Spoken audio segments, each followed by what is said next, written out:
which one of deGrom or Verlander, Hannah, would make the Mets better this year, one year? See, that's the tricky part of the question. I think you put the emphasis in the right spot there.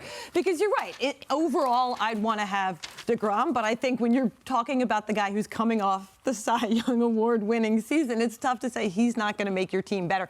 That said, I know we just talked about the Verlander injury questions. I think too much is made of the deGrom injury concerns.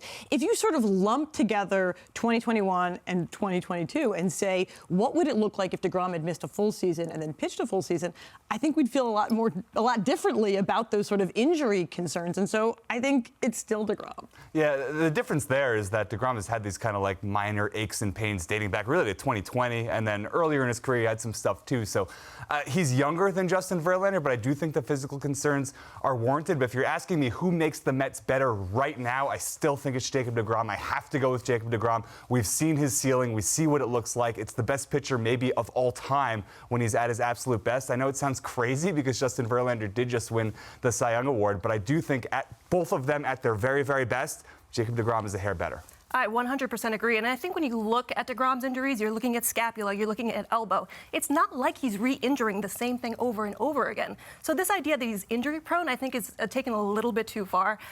Also, there were times this year when he didn't have it and he was still able to dominate. And I think that speaks a lot to his character. I think it speaks a lot to his gamesmanship.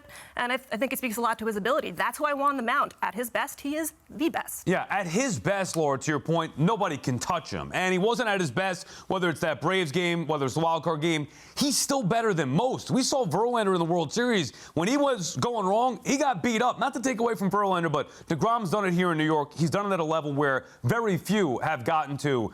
For my money, it's got to be Jacob deGrom.